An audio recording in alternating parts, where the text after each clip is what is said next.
and the saucy ships of duty, we're sober men and true, and attentive to our duty. When the balls whistle free on the rival sea, we stand to our guns all day. When at anchor we ride on the balls with high, preparing to time for play. The balls whistle free, on the rival sea, we stand to our guns all day. We sail the ocean blue, and the saucy ships of duty, we're sober men and true, and attentive to our duty. Our saucy ships of beauty, we're attentive to our duty. We're sober men and true, we sail the ocean blue.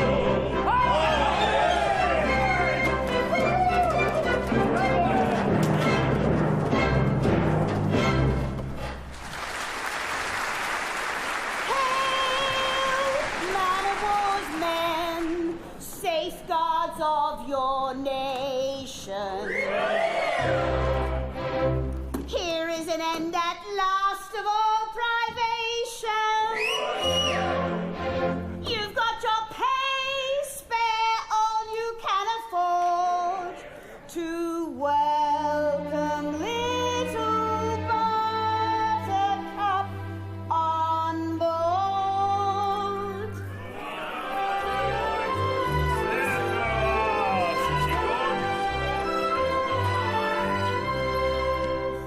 I'm cold little Buttercup, dear little Buttercup, though I could never tell why. But still I'm called Buttercup, poor little Buttercup, sweet little Buttercup.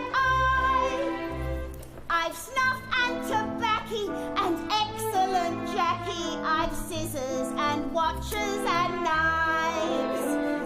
I've ribbons and laces to set off the faces of pretty young sweethearts and wives. I've treacle and toffee, I've tea and I've coffee, soft Tommy and succulent chops. I've chickens and conies and pretty polonies and excellent peppermint drops. Then buy of your Buttercup, dear little Buttercup, sailors should never be shy. So buy of your Buttercup, poor little Buttercup, come of your Buttercup,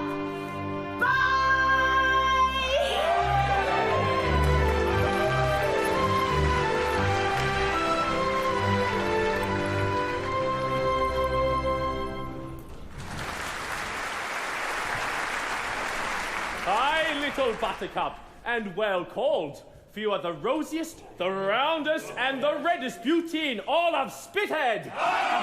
Red am I, and round, and rosy. Maybe for I have dissembled well. But hark ye, my merry friend, hast ever thought that beneath a gay and frivolous exterior there may lurk a cankerworm, which is slowly but surely eating its way into one's very heart? No, me lass, I can't say I've ever thought that. I've thought it, often. Yes, you look like it.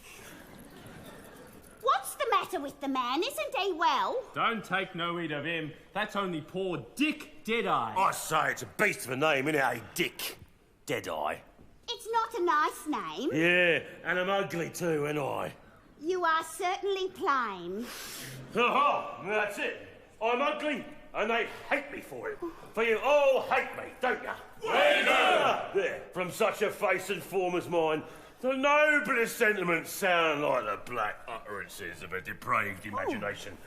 It is human nature. I'm resigned. But tell me, who's the youth whose faltering feet with difficulty bear him on his course? That is the smartest lad in all the fleet, Rafe Rackstraw. Rafe, that name! Remorse, remorse.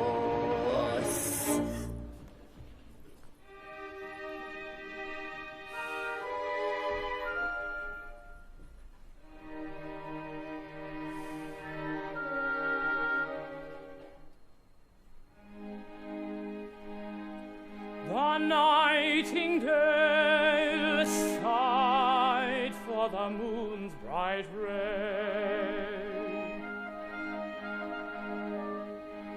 and told his tale in his own melodious way.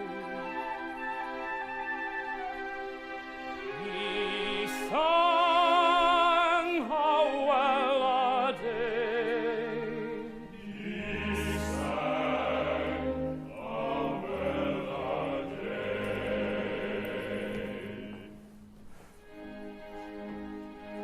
The lonely vale for the mountain vainly sighed, and told his tale to the echoing hills and replied. They sang how well a day. They sang how well a day. I know the value of a kindly chorus, but choruses yield little consolation when we have pain and sorrow to before us. I love and love, alas, above my station. He loves and loves, alas, above his station. Yes, yes, alas, is much above his station.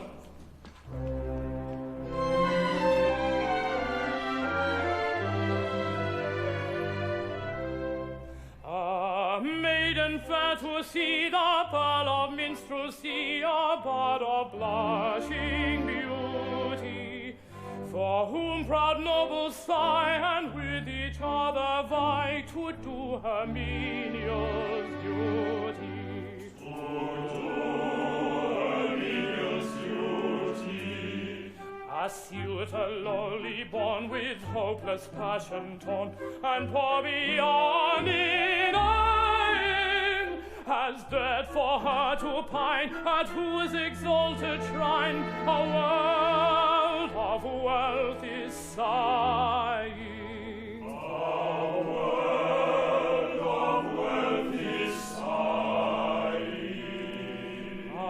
Unlearned he not save that which love has taught, for love had been his tutor. Oh, pity, pity me, our captain's daughter she, and I, that lonely suitor. Oh, pity, pity me,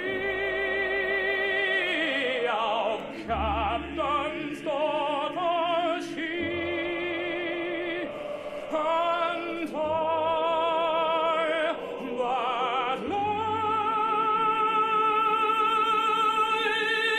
suitor.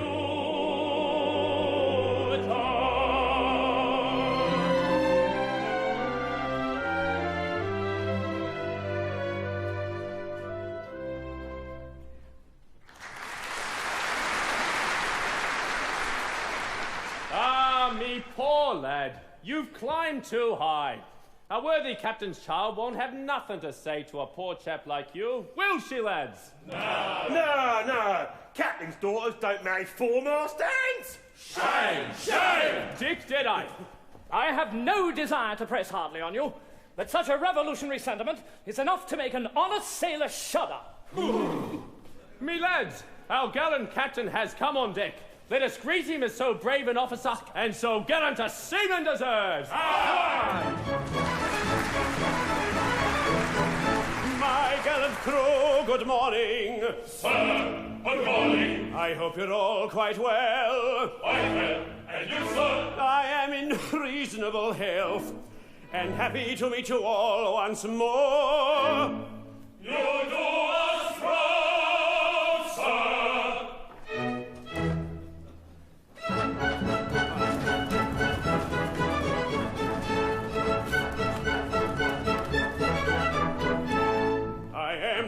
captain of the Pinafore. And I, O captain too. You're very, very good, and be it understood, I command a right good crew. We're very, very good, and be it understood, he commands a right good crew. Related to appear, I could hand, reef and steer, or ship a salvage. I'm never known to quail at the fury of a gale, and I'm never, never sick at sea. What's never? No, never. What's never? Well, hardly ever. Hardly ever sick at sea. Give 3 cheese and 1 chin off for the hardy captain of the Pinafore. Give 3 cheese and 1 chin off for the captain of the Pinafore. Hooray! Hooray! Hooray! Hooray! I do my best to satisfy you all. And if you were quite content, you're exceedingly polite, and I think it only right to return the compliment. we're exceedingly polite, and he thinks it's only right to return the compliment. Bad language or abuse I never, never use, whatever the emergency, though bother it I may occasionally say. I never use a big, big D. What's never? No, never. What's never? Well, hardly ever. Yes, there's a big, big D. And give 3 cheers and 1 cheer more for the well-bred captain of the Pinafore. They give 3 cheers and 1 cheer more for the captain of the Pinafore. Hooray! Hooray! Hooray!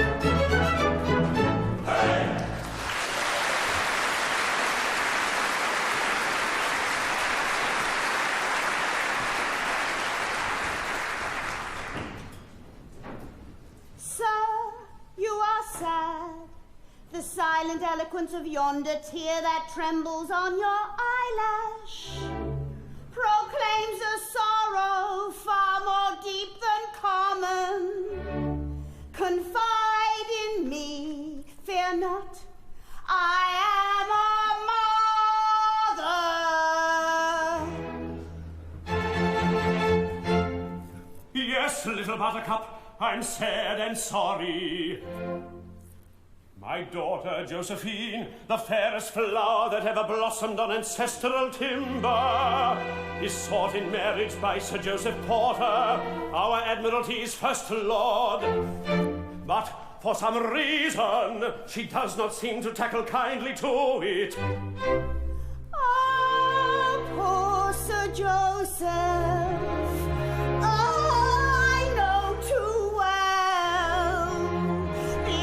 Of a heart that loves but vainly.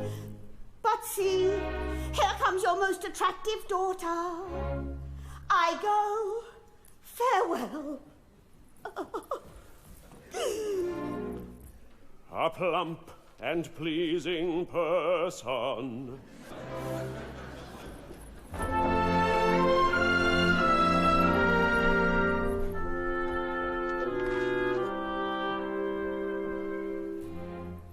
Sorry her lot, who loves too well, heavy the heart that hopes but vainly, sad are the sighs that own the spell, uttered by eyes that speak to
my child!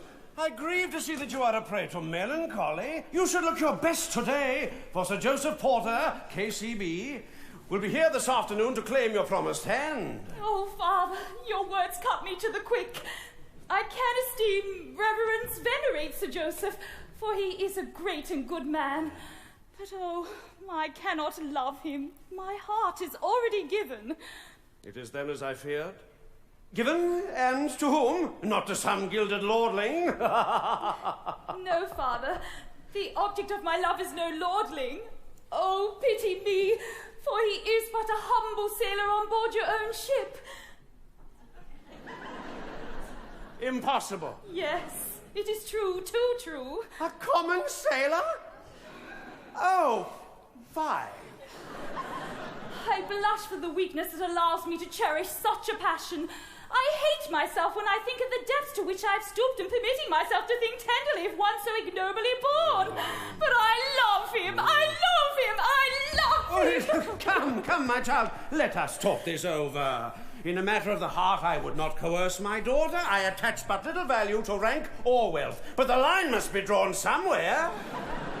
A man of that station may be brave and worthy, but at every step he would commit solecisms that society would never pardon. Oh, I have thought of this night and day. But fear not, Father. I have a heart and therefore I love. But I am your daughter, and therefore I am proud. Though I carry my love with me to the tomb, he shall never, never know it. You are my daughter after all. But see, Sir Joseph's barge approaches, manned by 12 trusty oarsmen and accompanied by the admiring crowd of sisters, cousins, and aunts that attend him wherever he goes. Retire, my daughter, to your cabin. Take this photograph with you. It may help to bring you to a more reasonable frame of mind. My own thoughtful father. Oh!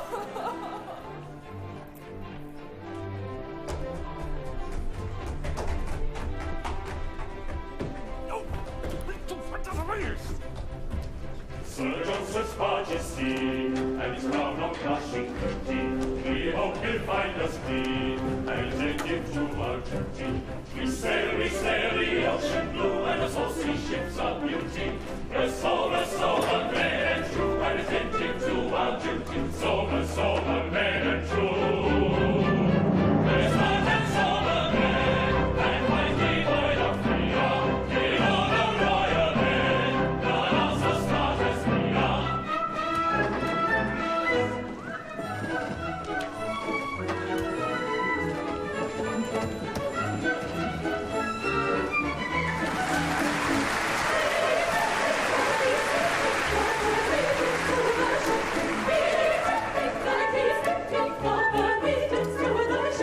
Flags and guns and bells giving, all the ladies love the shipping. Sailors fighting, always fighting, welcome ladies of the light. Ladies who can smile so brightly, sailors welcome most politely, welcome most politely. Sailors fighting, always fighting, welcome ladies of the light. It's hot and sober men, and fighting royalty are in all the royal men. None are so smart as she are. Ladies who can smile so brightly, sailors welcome most politely.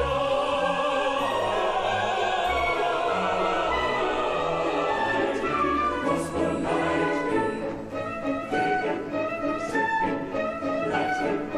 Sipping sailors always welcome ladies most politely.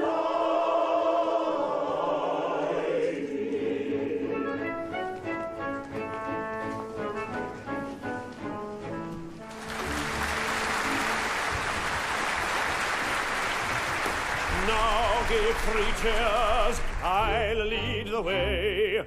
Hurrah, hurrah, hooray! Hooray! Hooray!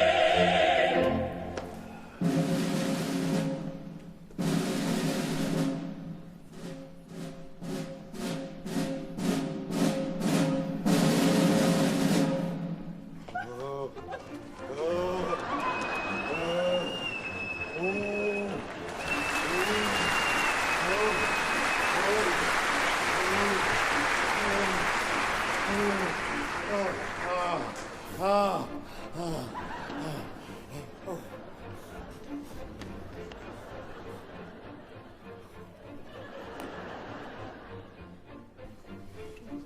am the monarch of the sea, the ruler of the Queen's Navy, whose praise Great Britain loudly chants. And we are his sisters and his cousins and his aunts. And we are his sisters and his cousins and his aunts. His sisters and his cousins and his aunts.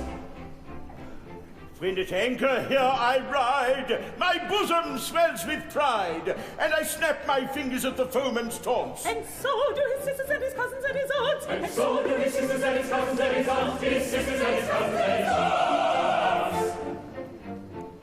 But when the breezes blow, I generally go below and seek the seclusion that a cabin grants. And so do his sisters and his cousins and his aunts. And so do his sisters and his cousins and his aunts. And so do his sisters and his cousins and his aunts. His sisters and his cousins who he reckons up by dozens and his aunts.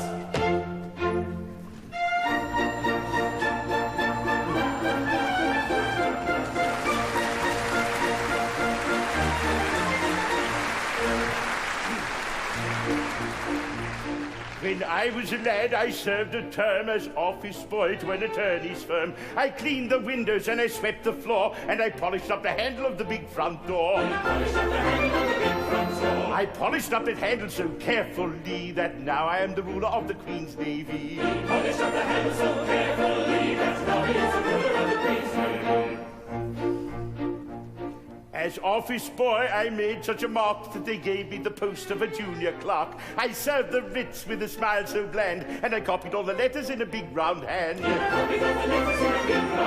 I copied all the letters in a hand so free that now I am the ruler of the Queen's Navy. He copied all the letters in a hand so free that now he is the ruler of the Queen's Navy.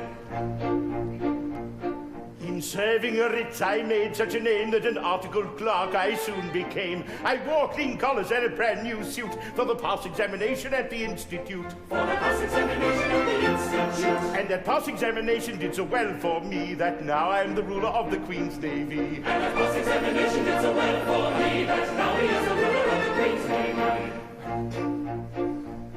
Of legal knowledge I acquired such a grip that they took me into the partnership. And that junior partnership, I ween, was the only ship that I ever had seen. But that kind of ship so suited me that now I am the ruler of the Queen's Navy. But that kind of ship so suited me that now he is the ruler of the Queen's Navy. I grew so rich that I was sent by a pocket borough into Parliament. I always voted at my party's call, and I never thought of thinking for myself at all. He never thought of thinking for himself at all. I thought so little they rewarded me by making me the ruler of the Queen's Navy. He thought so little they rewarded me by making him the ruler of the Queen's Navy.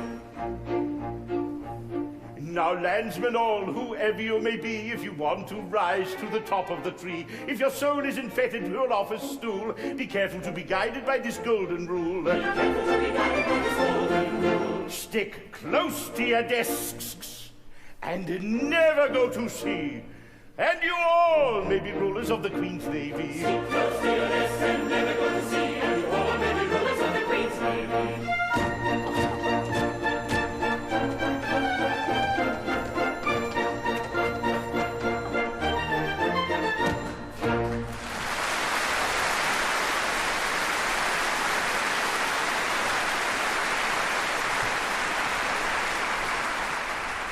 You've a remarkably fine crew, Captain Corcoran. It is a fine crew, Sir Joseph. A British sailor is a splendid fellow, Captain Corcoran. A splendid fellow indeed, Sir Joseph. I hope you treat your crew kindly, Captain Corcoran. Indeed, I hope so, Sir Joseph. Never forget that they are the bulwarks of England's greatness, Captain Corcoran. So I have always considered them, Sir Joseph. No bullying, I trust.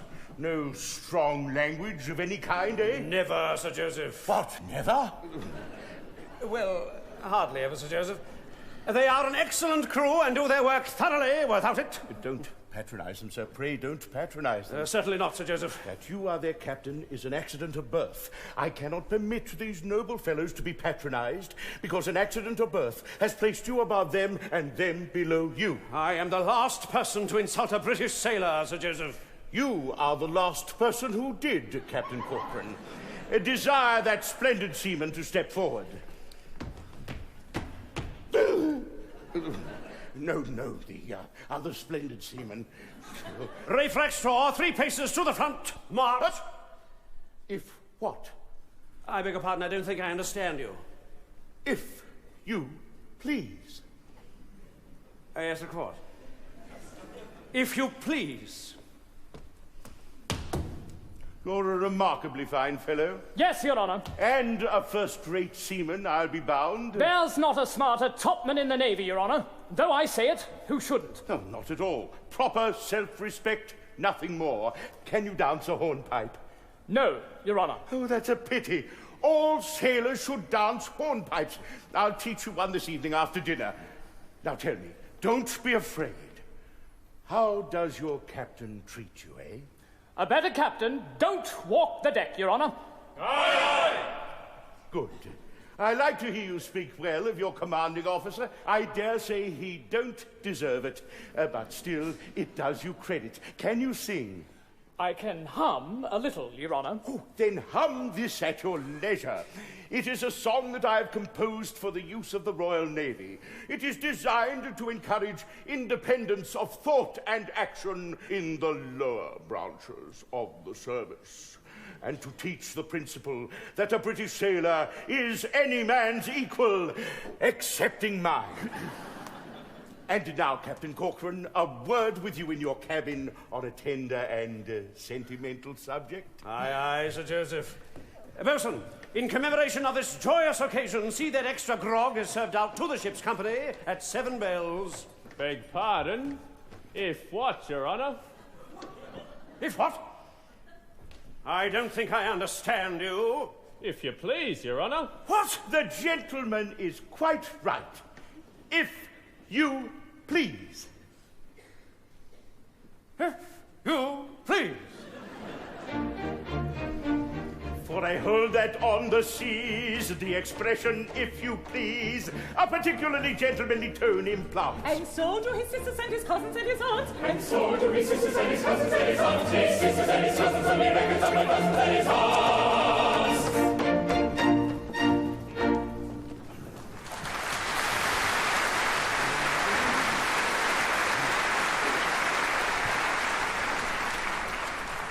Sir Joseph's a true gentleman, courteous and considerate to the very humblest. True, Bosun, but we are not the very humblest. Sir Joseph has explained our true position to us. As he says, a British seaman is any man's equal, excepting his. And if Sir Joseph says that, is it not our duty to believe him? Well, sir, well, sir. You're on a wrong tack, and so's he. He means well, but he don't know. When people have to obey other people's orders, equality's out of the question. Horrible! Horrible! Dick Deadeye, if you go for to infuriate this here ship's company too far, I won't answer for being able to hold 'em in. I'm shocked. That's what I am. Shocked. Messmates, my mind's made up. I'll speak to the captain's daughter and tell her, like an honest man, of the honest love I have for her. Aye! Is not my love as good as another's? Aye! Is not my heart as true as another's? Aye! Have I not hands and eyes and ears and limbs like another? Aye! True, I lack birth. You've a berth on board this very ship. Well said. I'd quite forgotten that. Messmates, what do you say? Do you approve my determination? We do! I don't. What's to be done with this here hopeless chap? Let us sing him the song that Sir Joseph has so kindly composed for us. Perhaps it will bring this here miserable creature to a proper state of mind. Oh, don't sing! Don't sing!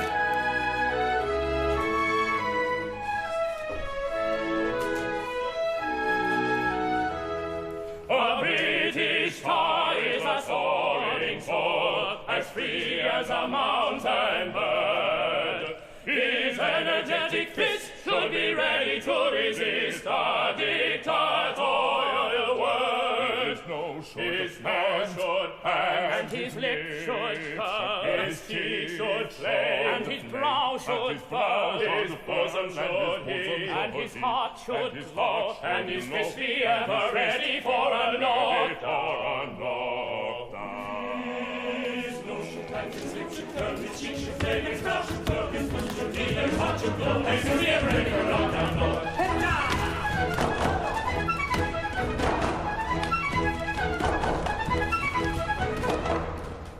His eyes should flash with an inborn fire, his brow with scorn be wrung. He never should bow down to a domineering frown, or the tang of a tyrant tongue. His foot should stand, his throat should growl, his hair should swirl, and his face should scowl, his eyes should flash, and his breast should root, and this should be his customary attitude.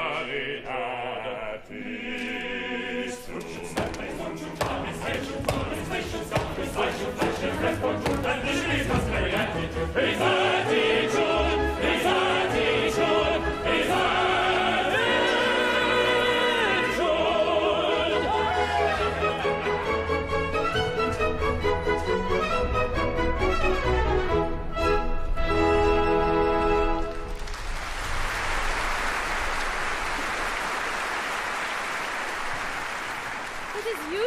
Sir Joseph's attentions nauseate me. I know that he is a truly great and good man, for he told me so himself. But to me he seems tedious, fretful, and dictatorial. Yet his must be a mind of no common order, or he would not dare to teach my dear father to dance the hornpipe on the cabin table. Rafe Rackstraw! Aye, lady. No other than poor Rafe Rackstraw. How my heart beats. And why poor, Rafe? I am poor in the essence of happiness, lady. Rich only in never-ending unrest. In me there meet a combination of antithetical elements which are at eternal war with one another, driven hither by objective influences, thither by subjective emotions, wafted one moment into blazing day by mocking hope, plunged the next into the Cimmerian darkness of tangible despair. I am but a living ganglion of irreconcilable antagonisms. I hope I make myself clear, lady. Perfectly. His simple eloquence goes to my heart. If I dared, but no, the thought is madness. Dismiss these foolish fancies, they torture you but needlessly. Come, make one effort. I will, one. Josephine! Sir! Hi. Even though Jove's armory were launched at the head of the audacious mortal, whose lips, unhallowed by relationship, dared to breathe that precious word, yet would I breathe it once and then perchance be silent evermore. Josephine, in one brief breath I will concentrate the hopes, the doubts, the anxious fears of 6 weary months. Josephine, I am a British sailor, and I love you. Sir, this audacity! Oh, my heart, my beating heart! This unwarrantable presumption on the part of a common sailor! Common, oh, the irony of the word! Oh, sir, you forget the disparity in our ranks. I forget nothing, haughty lady. I love you desperately. My life is in your hand. I lay it at your feet. Give me hope and what I lack in education and polite accomplishments, that I will endeavor to acquire. Drive me to despair, and in death alone I shall look for consolation. I am proud and cannot stoop to implore. I have spoken, and I wait your word. You shall not wait long. Your proffered love I haughtily reject. Go, sir, and learn to cast your eyes on some village maiden in your own poor rank. They should be lowered before your captain's daughter. Refrain, audacious star, your suit from pressing. Remember what you are, and whom are addressing. Refrain, audacious star, your suit from pressing. Remember what you are, and whom are addressing. Refrain, audacious star, remember what you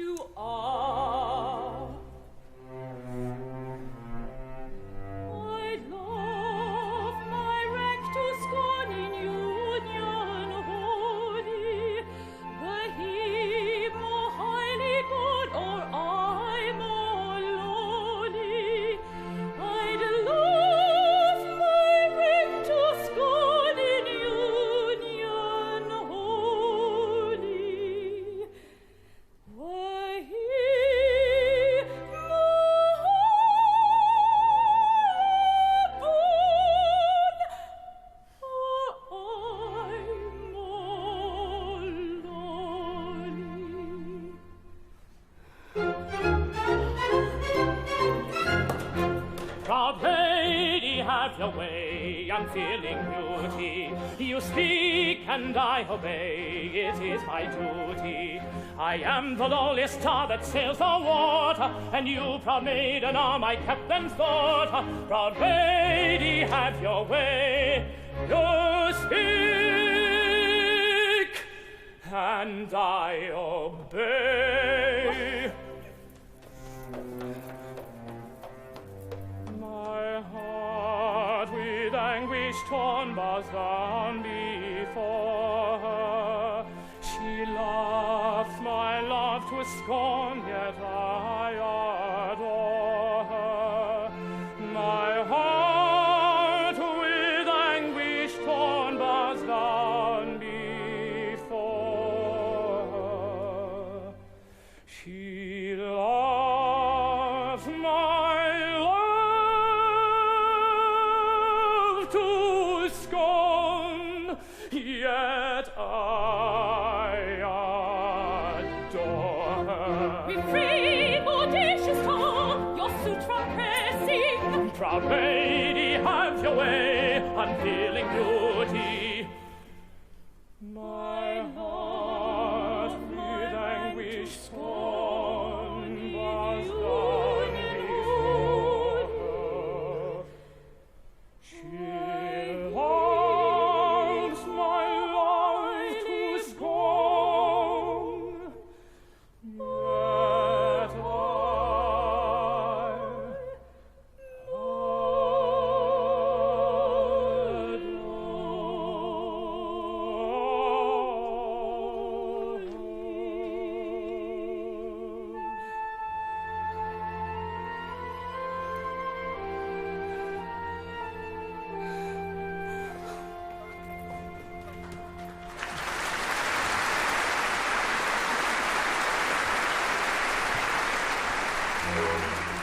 Can I survive this overbearing, or live a life of mad despairing?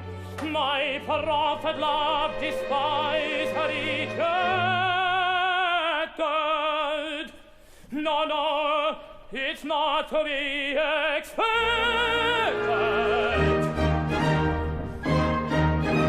Messmates ahoy, come here, come here. Aye, ahoy, what cheer, what cheer. Now tell us, pray you, how do they, what does she say? What cheer, what cheer. The maiden treats my suit with scorn, rejects my humble gift. The lady, she says I am ignobly born, and cuts my hopes adrift. The lady, oh, cruel one, oh, cruel one. She spurns your suit. Ho, ho, ho, ho. I told you so. I told you so. All evil says, love comes alike to high and low. Return your sailors, rule the waves, and show this foot to insult. No, no. You must admit you are but slaves, a lady she. Ho, ho, ho. You only toilers of the waves, she spurns you all. I told you so. Shall we submit? Are we mistakes? Shall we submit? You must admit. Are we mistakes? You are but slaves. Comes alike to high. A lady she. Ho, ho, ho. She spurns you all. She spurns you all. I told you so. my friend, my leave of life I'm taking. For my heart is breaking. When I am gone, oh, prithee tell the maid that as I died, I loved her well.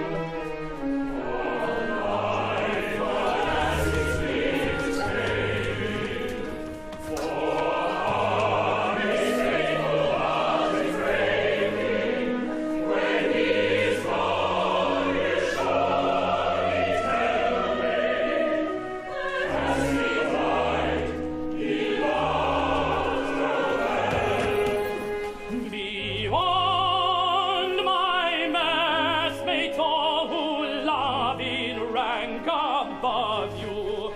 For Josephine I fall. Oh, stay your hand, I love you. Oh, stay your hand, she loves you. Loves me. Loves you. Yes, yes, oh yes, she loves you. Oh, joy, how rapture and foresee, for now the sky is all serene. The God of day, the orb of love, has hung his ensign high above. The sky is all ablaze with wooing words and loving song. We'll chase the lady house along, and if I find the maiden coy, we'll murmur forth the chorus joy in baby wanderings. He thinks he's won his Josephine, but though the sky is now serene, a frowning thunderbolt above may end their ill-assorted love, which now is all ablaze. Our captain, ere the day is done, will be extremely down upon the wicked men who are employed to make his Josephine less coy in many various ways. For joy of rapture unforeseen, Our captain, for now the sky is all serene, will be extremely down upon the wicked men who are employed. The wicked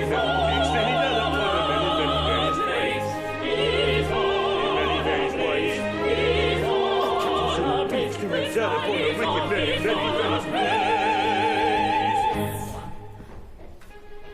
This very night, with bated breath and muffled oar, without a light, as still as death, we'll steal ashore. a clergyman Shall make us one At 10:30, and then we can return for none. 10:10 then. this very night, with bated breath And muffled oar, without a light, as still as death, we'll steal ashore. a clergyman Shall make us one at 10:30. and then we can Return for none. 10:10 then. this very night, with bated breath and muffled oar, without a light, as still as death, We'll steal ashore. A clergyman shall make us one at 10:30. This very night we'll make a muffled oar without a light. We'll steal a step, we'll steal ashore. A clergyman shall make us one at 10:30. And then we can return for none. None.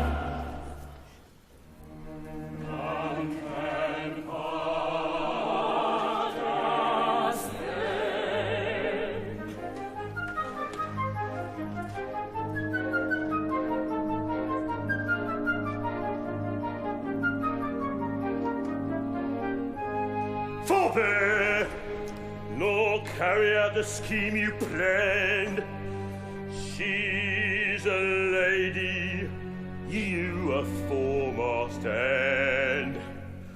Remember, she's your gallant captain's daughter, and you the meanest slave that crawls the water.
regent of the heavens, say why is everything either at sixes or at sevens?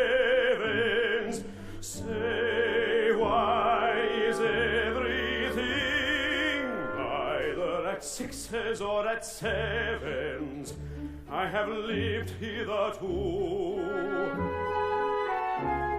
free from the threat of slander, beloved by all my crew, a really popular commander.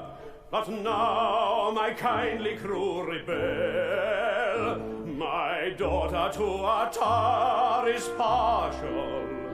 Sir Joseph storms, and sad to tell, he threatens a court-martial. Fair moon, to thee I sing, bright regent of the heavens. Say, why is everything either at sixes or at sevens? Fair moon, to thee I sing, bright regent of the heavens.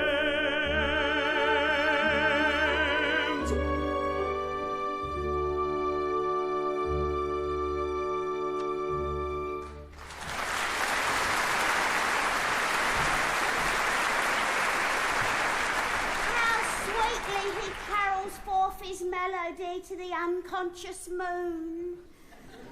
Of whom is he thinking? Of some high-born beauty it may be. Oh, who is poor little Buttercup that she should expect his glance to fall on one so lowly? And yet, if he knew, if he only knew... Ah, little Buttercup still on board. That is not quite right, little one. It would have been more respectable for you to have gone on shore at dusk. Oh, true, dear Captain, but the recollection of your sad, pale face seemed to chain me to the ship. I would fain see you smile before I go. Ah, little Buttercup, I fear it will be long before I recover my accustomed cheerfulness. For misfortune crowds upon me, and all my old friends seem to have turned against me. Oh, no, Captain, do not say all. That would be unjust to one, at least. True, for you are staunch to me. If ever I gave my heart again, methinks it would be to such a one as this. I am touched to the heart by your innocent regard for me, and were we differently situated, I think I could have returned it. But as it is, I fear I can never be more to you than a friend. Ah, I understand. You hold aloof from me because you are rich and lofty, and I poor and lowly. But take care. The poor bumboat woman has gypsy blood in her veins, and she can read destinies. Destinies? There's a change. There's a change in store for you. Change? Aye. Be prepared. Things are seldom what they seem. Skim milk masquerades as cream. High-lows pass as patent leathers. Jackdaw strut in peacock feathers. Very true, so they do. Black sheep dwell in every fold. All that glitters is not gold. Storks turn out to be but logs. Bulls are but inflated frogs. So they be frequently. Drops the wind and stops the mill. Turbot is ambitious brill. Gild the farthing if you will. Yet it is a farthing still. Yes, I know. That is so. Though to catch your drift I'm striving. It is shady, it is shady. I don't see at what you're driving. Mystic lady, mystic lady. Stern convictions all he's feeling, but the mystic lady he's dealing in a regular revealing. Yes, I know. That is so. Though I'm anything but clever, I could talk like that forever. Once a cat was killed by care, only brave deserve the fair. Very true, so they do. Wink is often good as nod, spoils the child who spares the rod. Thirsty lambs run foxy dangers, dogs are found in many mangers. Frequently, I agree. Born of cat the chestnut snatches, born of calm and show new patches. Only count the chick that hatches, men are grown up, cat she catches. Yes, I know, that is so. Though to catch my drift he's striving, I'll dissemble, I'll dissemble. When he sees at what I'm driving, let him tremble, let him tremble. Though a mystic tone you will borrow, I shall learn the truth with sorrow. Here today and gone tomorrow. Yes, I know. That is so. Though a mystic tone you borrow, I shall learn the truth with sorrow. Here today and gone tomorrow. Yes, I know. That is so.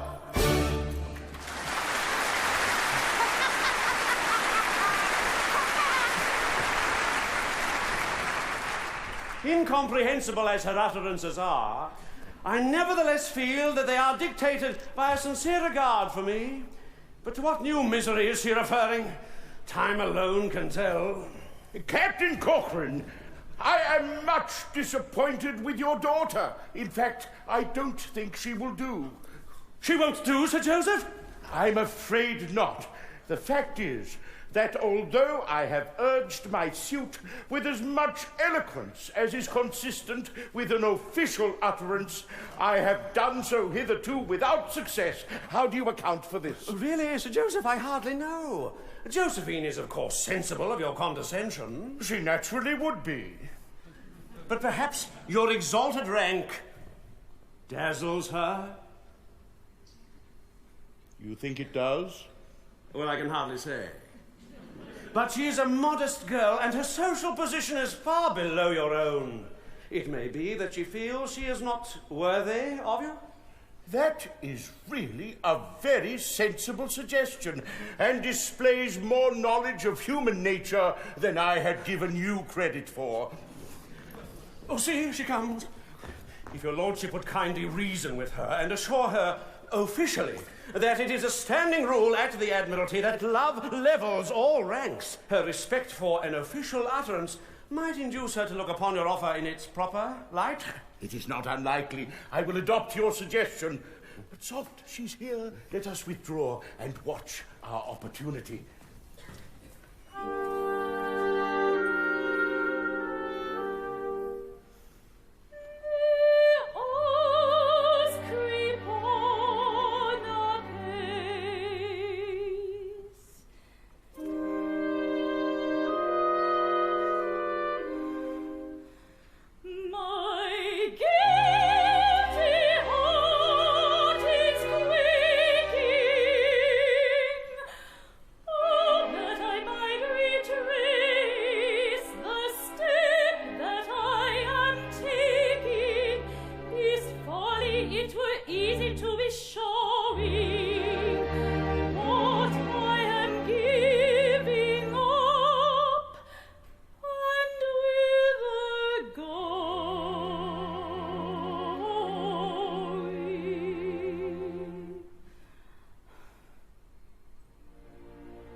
Distant Rome, rare blue and white, Venetian finger glosses, a house that's large and grand, and lacking no expenses for anything that's new at Marks and Spencer's.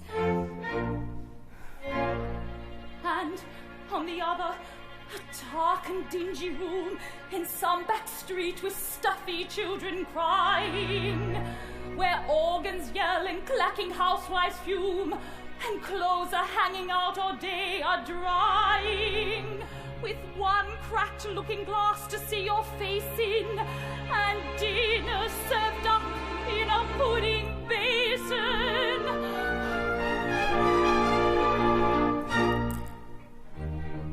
A simple sailor lullaby, a native and unknown, who toils from break from early morn till half the night has flown, till half the night has flown. No golden rank can he impart, no wealth of house or land, no fortune save his trusty heart, and on his broad right hand, his trusty heart and broad right hand.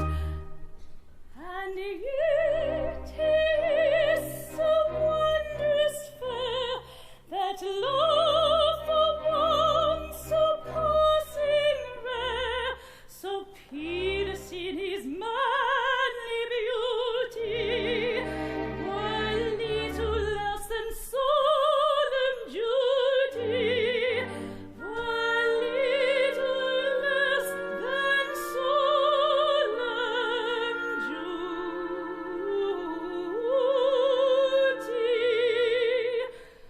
O God of love and God of reason, say, which of you twain shall my poor heart obey? A simple sailor lullaby, a native and unknown, no golden rank can he impart, no wealth of house or land, no fortune save his trusty heart, and on his right hand, his trusty heart and right hand. O God of love and God of reason, say which of you twain shall my poor heart obey? God of love, God of reason, God of reason, God of love, say which shall my poor heart obey? O God of love and God of reason, say, O God of love and God of reason, say, which of you twain shall my poor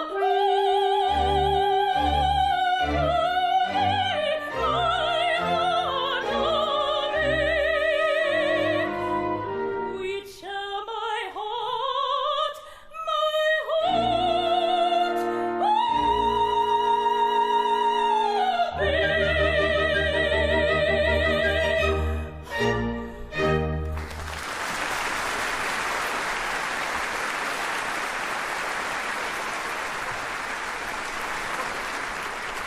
Madam, it has been represented to me that you are appalled by my exalted rank. I desire to convey to you officially my assurance that if your hesitation is attributable to that circumstance, it is uncalled for. Oh, then your lordship is of the opinion that married happiness is not inconsistent with discrepancy in rank? I am officially of that opinion. That the high and the lowly may be truly happy together, provided that they truly love one another? Madam, I desire to convey to you officially my opinion that love is a platform upon which all ranks meet. I thank you, Sir Joseph. I did hesitate, but I will hesitate no longer. He little thinks how eloquently he's pleaded his rival's cause.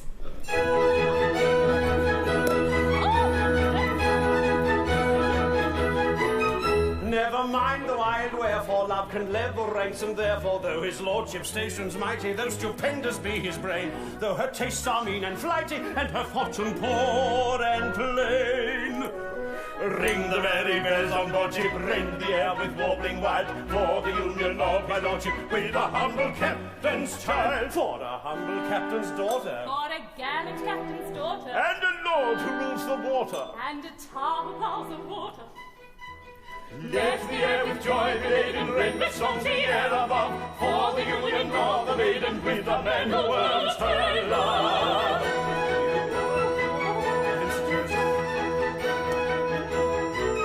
Never mind the why and wherefore, love can never rank, and therefore, though your nautical relation in my sense would scarcely pass, though you occupy a station in the lower middle class.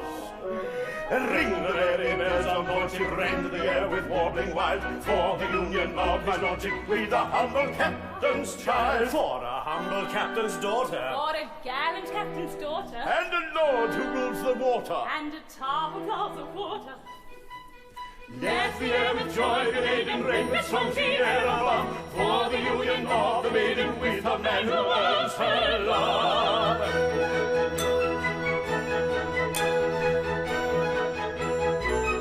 Never mind the why and wherefore, love can never rank, and therefore I admit the jurisdiction. Ably have you played your part, you have carried firm conviction to my hesitating heart.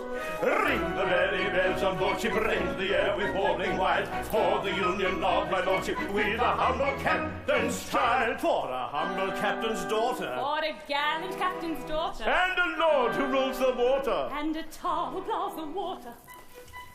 Let the air with joy be laden, ring the merry bells on board ship, for the union of the maiden, for her union with my lordship. Ring the songs the air above, for the man who earns her love. Ring the songs the air above, for the man who earns her love.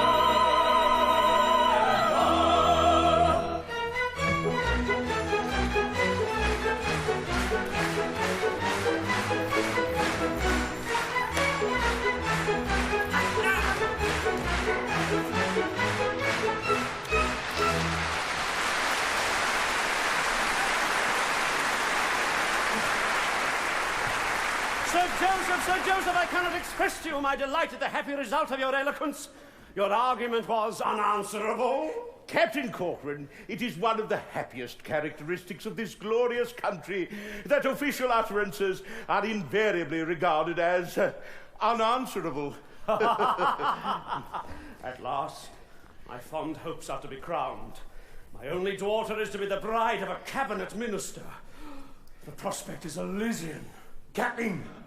Deadeye, you here? Don't shrink from me, Captain. I'm unpleasant to look at, and my name's a gimme, but I ain't as bad as I seem. What would you with me? I'm come to give you warning. Indeed? Do you propose to leave the Navy, then? Oh, No. You misunderstand me. Listen.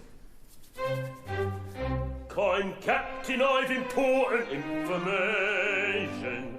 Sing hey the kind commander that you are, about a certain intimate relation. Sing hey the merry maiden and the tar. The merry, merry maiden, the merry, merry maiden, sing hey the merry maiden and the tar. Good fellow, in conundrums you are speaking. Sing hey the mystic sailor that you are. The answer to them vainly I am seeking. Sing hey the merry maiden and the tar. The merry, merry maiden, the merry, merry maiden, sing hey the merry maiden and the tar. Kind Captain, your young lady is a sighing. Sing hey the simple captain that you are. This very night with Rackstraw to be flying. Sing hey the merry maiden and the tar. The merry, merry maiden, the merry, merry maiden, the merry, merry maiden and the tar. Good fellow, you have given timely warning. Sing hey the thoughtful sailor that you are. I'll talk to Master Rackstraw in the morning. Sing hey the cat o' nine tails and the tar. The merry cat o' nine tails the merry cat o' nine tails, the merry cat o' nine tails, and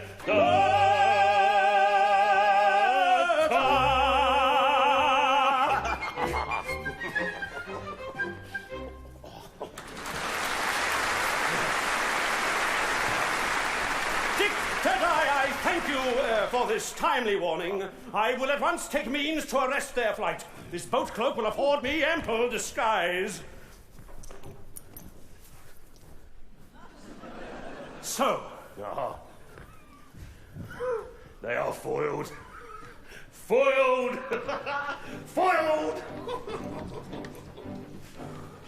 Every hunting from stealing, breathing gently as we may. Every step with caution feeling, we will softly skip our way. Goodness me, what was that? Silent bee, it was the cat. It was the cat. They're right. It was the cat. My shop in action setting, high and will defray the fair. For a clergyman is ready to unite the happy pair. Goodness me, what was that? Silent bee, again that cat. It was again the cat. They're right. It was the cat. Every step with caution feeling, they will softly steal our ways. Every step with caution feeling, they will softly steal away.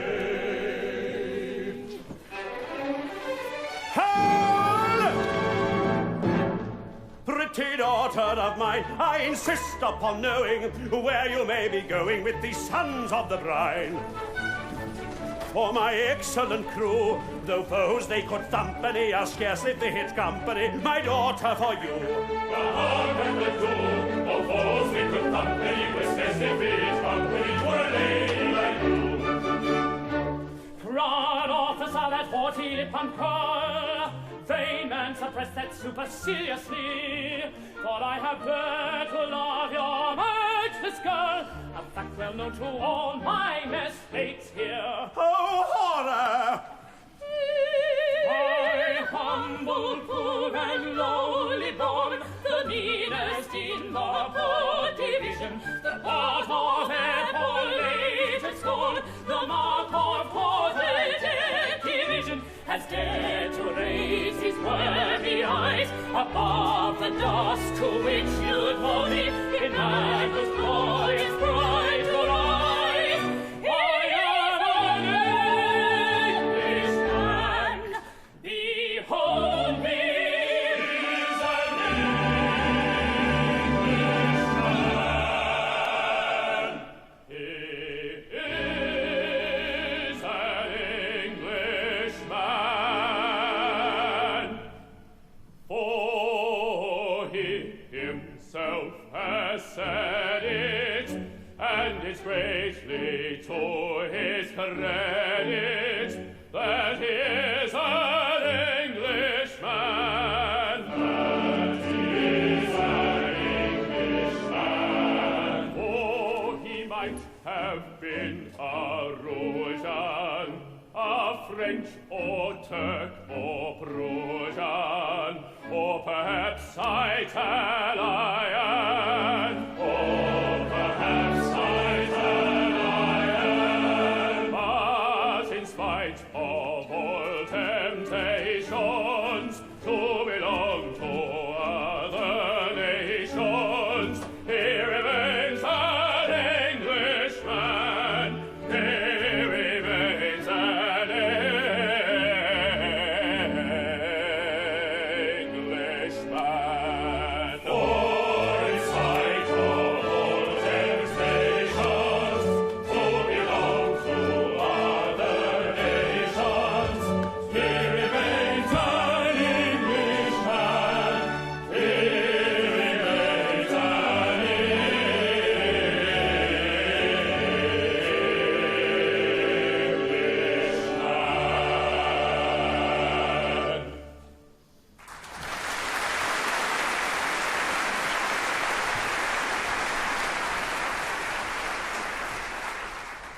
in uttering a reprobation to any British tar. I try to speak with moderation, but you have gone too far. I'm very sorry to disparage a humble foremast lad, but to seek your captain's child in marriage, why, damme, it's too bad! Yes, damme, it's too bad! Yes, damme, it's too bad! Did you hear him? Did you hear him? On the last of all the best. Don't go near him, don't go near him. He's swearing, he's swearing. Ooh. My pain and my distress, I find it is not easy to express. My amazement, my surprise, you may learn from the expression of my eyes. My lord, one word, the facts are not before you. The word was injudicious, I'll allow. But hear my explanation, I implore you, and you will be indignant too, I vow. I will hear of no defense. Attempt none if you're sensible.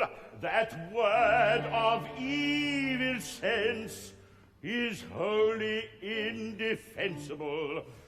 Go, ribald, get you hence to your cabin with celerity.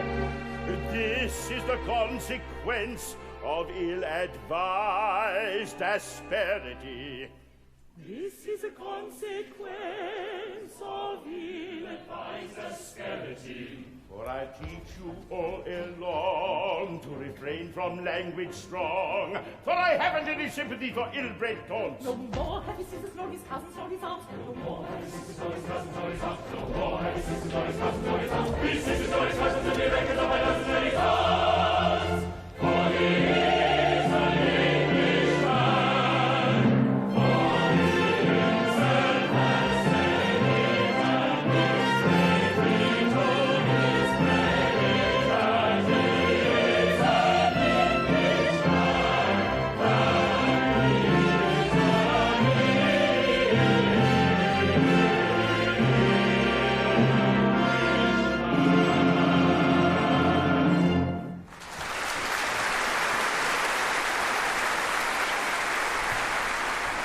Now tell me, my fine fellow, for you are a fine fellow. Yes, Your Honour. How came your captain so far to forget himself? I am quite sure you had given him no cause for annoyance. Please, Your Honour, it was thuswise. You see, I'm only a topman, a mere foremast hand. Don't be ashamed of that. Your position as a topman is a very exalted one. Well, Your Honour, love burns as brightly in the forecastle as it does on the quarterdeck. And Josephine is the fairest bud that ever blossomed upon the tree of a poor fellow's wildest hopes. Darling! She is the figurehead of my ship of life, the bright beacon that guides me into my port of happiness, the rarest, the purest gem that ever sparkled upon a poor but worthy fellow's trusting brow. Very pretty, very pretty. Insolent sailor, you shall repent this outrage. Seize him. Oh, Sir Joseph, spare him, for I love him tenderly. Pray don't. I will teach this presumptuous mariner to discipline his affections. Have you such a thing as a dungeon on board? We have. They have. Then load him with chains and take him there at once. Farewell, my own, light of my life, farewell. For crime unknown I go to a dungeon cell. I will adore, never in time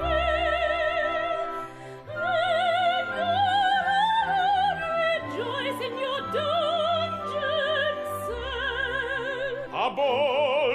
Abon, I'll pick with this sailor fell, let him be shown at once to his dungeon cell. Hear him, O tone of the maiden he loves so well.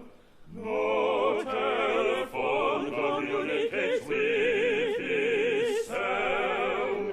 But But when is known the secret I have to tell, wide will be thrown the doors of his dungeon cell.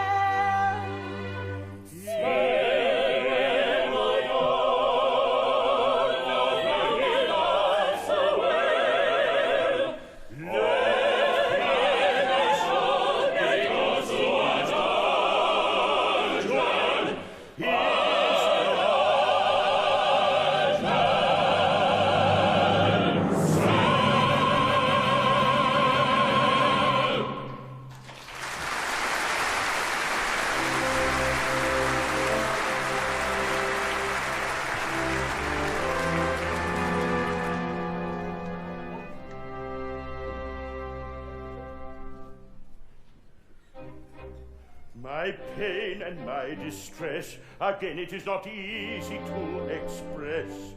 My amazement, my surprise, you may learn from the expression of my eyes. Hold! Ere upon your loss you lay much stress, a long concealed crime I would confess.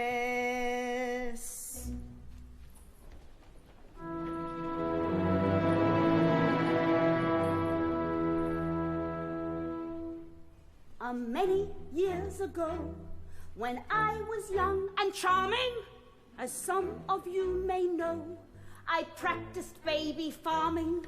Now this is most alarming.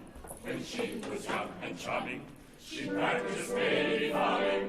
How many years ago? 2 tender babes I nursed. One was of low condition, the other upper class, a regular patrician. Now this is the position. One was of low condition, the other a patrician. How many years ago?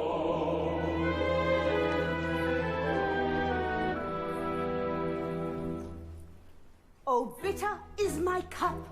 However could I do it? I mixed those children up, and not a creature knew it. However could you do it? Someday no doubt you'll do it. Although no creature knew it, so many years ago. In time each little waif forsook his foster mother. The well-born babe was Rafe. Your captain was the other. They left their foster mother. The one was Rafe, our brother. Our captain was the other. How many years ago?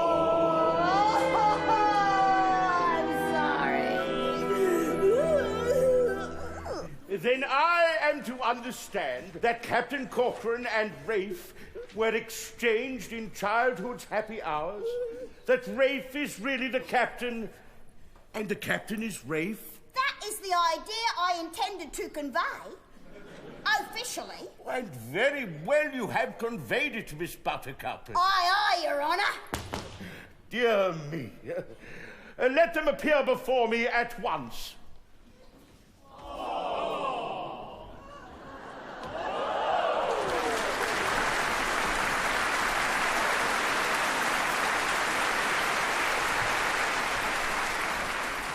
My father, a common sailor. It is hard, is it not, my dear?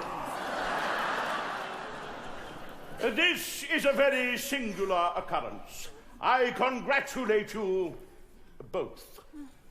Desire that remarkably fine seaman to step forward. Corcoran, 3 paces to the front, march. If what? I don't understand. If you please. What? Perfectly right. If you please. If you please. You're an extremely fine fellow. Yes, Your Honour. So it seems that you were Rafe and Rafe was you. So it seems, Your Honour. Well, I need not tell you that after this change in your condition, a marriage with your daughter will be out of the question. Oh, don't say that, Your Honour. Love levels all ranks. Well, it does to a considerable extent. but it does not level them as much as that. Here, take her, sir, and mind you treat her kindly. Oh, bliss! Oh, rapture! Oh, rapture! Oh, bliss!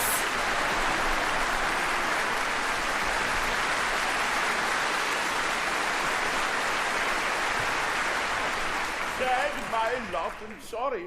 What shall I do? I cannot live alone. Fear nothing. While I live, I'll not desert you. I'll soothe and comfort your declining days. No, don't do that. Oh, yes, indeed. I'd rather. Oh, very well, then. Tomorrow morn, our vows shall all be plighted. 3 loving pairs on the same day united. On joy, on rapture, unforeseen, for now the sky is all serene. The God of day, the all of love, has sprung his ensign high above. The sky is all ablaze.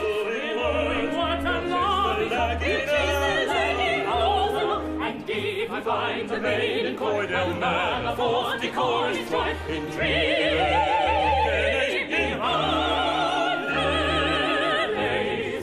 he's the captain of the Pinafore. And my good captain too. And though before me fall I were captain of you all, I'm a member of the crew. And though before his fall he was captain of us all, he's a member of the crew. I shall marry with a wife in the humble rank of life, and you, my own, are she. I must wander to and fro, but wherever I may go, I shall never be untrue to thee. What, never? Now never. What, never? Well, hardly ever. Be untrue to thee. Then if riches and one cheap off and fall, and the Pinafore. If riches and one cheap off, fall, and the Pinafore. For he loves little Buttercup, dear little Buttercup, though I could never tell why. But still he loves Buttercup, poor little Buttercup, sweet little Buttercup, For he loves little Buttercup, dear little Buttercup, though I could never tell why. But still he loves Buttercup, dear little Buttercup, sweet little Buttercup. I'm the monarch of the sea, and when I've married thee, I'll be true to the devotion that my love implants. And goodbye to your sisters and your cousins and your aunts, especially your cousins whom you reckon up by dozens. And goodbye to your sisters and your cousins and your aunts, Especially your cousins whom you reckon up by dozens and your aunts.